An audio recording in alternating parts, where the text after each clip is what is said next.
салом алайкум дӯстони азиз, хуш омадед ба канали мошини фурӯшӣ. Ман мисли ҳар вақта бо шумо авторӣ ин канал. Ин дуюмин випуски мошини арзон ай. Нархи мошино сар мешавад 7000 Nexi Daiwa ай. То охири видеоро хоҳишмандем тамошо кунед ва ҳатман дар комментария фикри худтона баён кунед.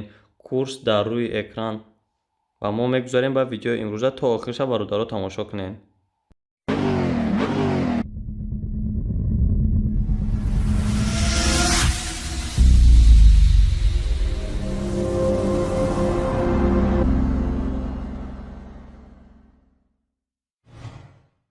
хуб, мегзарем ба якум мошини фурӯшӣ. вазн 2199 мебошад, ки соли бароишаш 2003 май, объем мотор 1.6, сӯзишворӣ бензин, газ ай. коробка передачи механика. Мошин дар ҳолати хуби техникӣ қарор дорад. айни ҳол қарор дорад дар шаҳри Душанбе. нарша 13000 сомон мегӯяд, ки ба рубли ҳозира 99000 мешавад.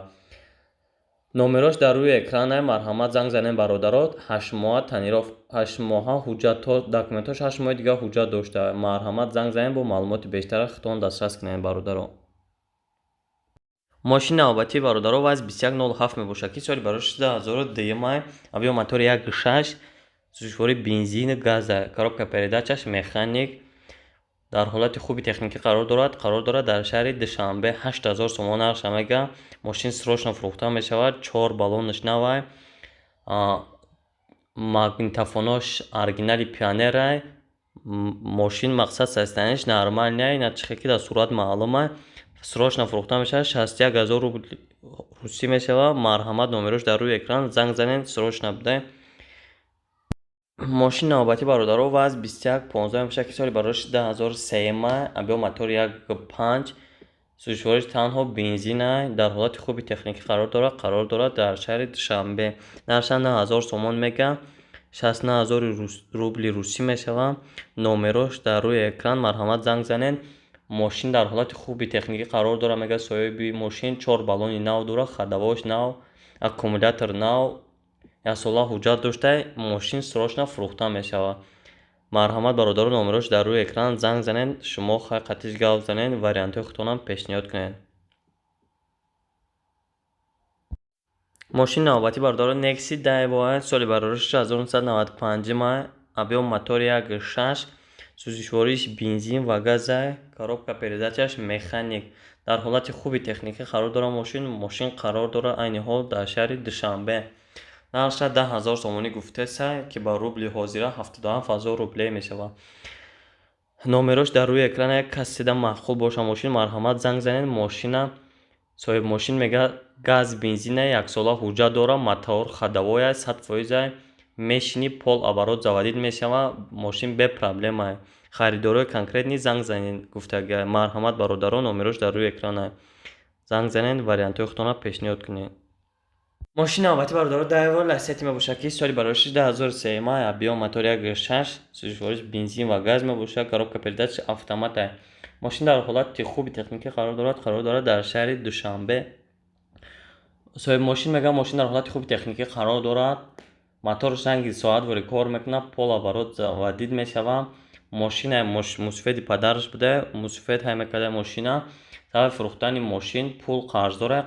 қарза додан дар кор ай ва нархиш 30000 сомон ай. 30000 рубли мешавад. номеро барои маълумоти бештар дар рӯи экран. марҳамат занг занед бо маълумоти бештара худтон дастрас. хуб, мегзарем ба мошини 7000. мошини 7000 Nexi Daiwa соли бароишаш 1994 мебошад. объем мотори 1.6, сӯзишворӣ бензин, газ, коробка передачаш механик. мошин дар ҳолати миёна қарор дорад дар шаҳри Душанбе. чихеле ки дар сурат маълум ай. дефектош нарша 7000 сомон мегӯяд. 50000 рубл мешавад. номеро дар рӯи экран. марҳамат занг занед. мошина срочно фурӯхтани ай соҳибаш. хай проблемош дар сурат маълум ай. мошини навбатии мо мебошад Opel Astra F, ки соли бароишаш 1996 май, объем мотори 1.6, сӯзишворӣ бензин, газ, коробка передачаш механика. мошин дар ҳолати хуби техникӣ қарор дорад дар шаҳри Хуҷанд. 35000 сомон нарша мегӯяд. 269000 рубле мешавад. соҳиби мошин мегӯяд мошини хадавоиш нав ай. документош ҳамаш 100% нав ай. яссола ай. номерош барои маълумот дар рӯи экран. марҳамат занг занед. маълумоти бештара дастрас. мошини навбатии Opel Astra J соли бароишаш 1998 май, объем мотори 1.6, сӯзишвориши бензин, газ, коробка передачаш механика. Дар ҳолати хуби техникӣ қарор дорад дар шаҳри Бохтар, Қурғонтепа ва 25 000 сомон нарша мега 192 000 рубле мешавад. Номеро барои маълумот марҳамат дар рӯи экран ай. Мошин дутара, ҳолати хуб дай, моторш 1.6 простой, газ, бензин ай. ҳамаш кор мекунад. Аккумуляторша навай соҳиби мошин мега. Марҳамат занг занед бародаро, маълумот бештара бигирен айхудаш. Хуб, мошини навбатӣ Opel Astra F Caravan, соли барораш 1995 май, объем мотор 1.6, бензини холия, сӯзишвориш коробка передачи механика. Мошин дар ҳолати хуби техникӣ қарор дорад. Айни ҳол қарор дорад дар шаҳри Ваҳдат. Нархша 25 000 сомон мега 192 000 рубле мешавад. шахсоне ки мошин махқулшон шуд, марҳамат номерош дар рӯи экран ай, занг занен бо маълумоти бештар аз соҳиби мошин бигирен. соҳиби мошин мега ки мошинаш состоянияш хуб ай, проблема надора, 1 сола ҳуҷҷат дора, мотор, ходовой ҳамаш 100% пол оборот заводид мешавад мошин. Марҳамат бародаро, номерош дар рӯи экран ай, занг занен маълумоти бештара бигирен айхудаш. хуб, мошини навбатӣ бародаро Mercedes-Benz мебошад ки соли барораши 1999, объем мотор D. мошин бензини холия, газ задидагӣ нест, коробка передачаш автомат ай. Мошин дар ҳолати хуби техникӣ қарор дорад. Мошин қарор дорад дар шаҳри Хуҷанд. 48 000 сомон нарша мега 369 000 мешавад. ва мошин номерош дар рӯи экран ай. Марҳамат бародаро, шахсоне ки мошин махқулшон шуд, марҳамат занг занед маълумоти бештара хитон аз соҳиби мошин дастрас кунед.